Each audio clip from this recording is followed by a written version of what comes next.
Today, let's read from Matthew chapter 8, verses 1 and 2, and talk about the miraculous power and the miraculous love of Jesus. Here we go, Matthew chapter 8, verses 1 and 2. When he had come down from the mountain, great multitudes followed him. And behold, a leper came and worshipped him, saying, Lord, if you are willing, you can make me clean. After the Sermon on the Mount, that's in Matthew chapters 5, 6, and 7, the Gospel of Matthew continues, when he had come down from the mountain, great multitudes followed him. The miracles of Jesus attracted a lot of attention, but so did his teaching ministry. Matthew demonstrated this by his mention of the great multitudes that followed him after coming down from the Mount of Beatitudes. One of those who came to Jesus was a man with a terrible disease.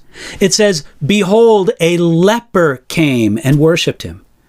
In the ancient world, leprosy was a terrible, destructive disease, and it still is in some parts of the world.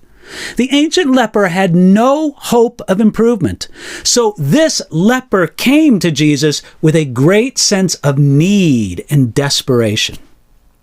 Leprosy often begins with the loss of sensation in some part of the body. Because of the nerve damage, the muscles begin to waste away. The hands and feet become disfigured and often deteriorate so much that fingers and toes are lost. Over the span of 20 or 30 years, a leper might lose hands and feet.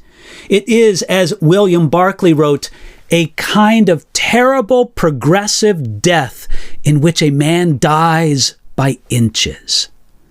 For all these reasons, the condition of leprosy is a model of sin and its effects. It is a contagious, debilitating disease that corrupts its victim and makes him essentially dead while alive.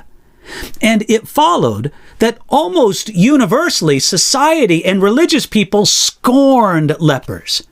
Many Jewish rabbis in the ancient world especially despised lepers and saw them as people under the special judgment of God, deserving no pity or mercy.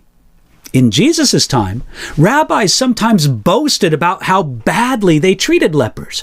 One bragged that he refused to buy even an egg on a street where he saw a leper. Another one boasted that he threw rocks at lepers upon seeing them.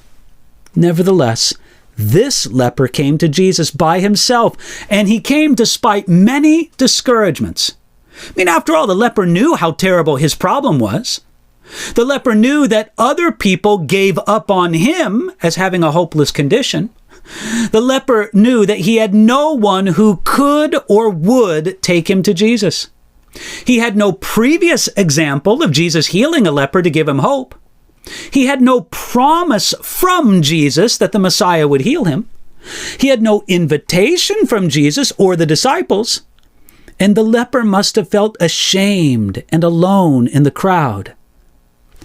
Just like this leper, we should be willing to come to Jesus despite many discouragements.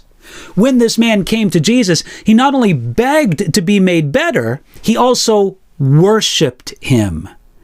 And when he asked Jesus, the leper phrased his request like this, Lord, if you are willing. This shows that the leper had no doubt at all about the ability of Jesus to heal. His only question was if Jesus was willing to heal.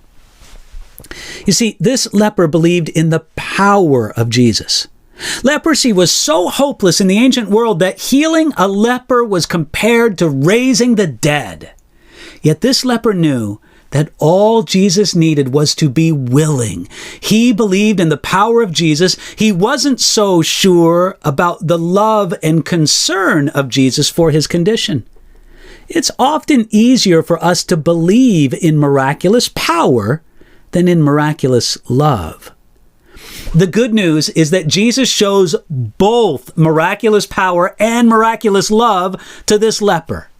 This gives us just another reason why we should be willing to fight through whatever discouragements may come our way so that we can bring ourselves to Jesus. There we can receive from him both his miraculous power and his miraculous love. So receive it from him today.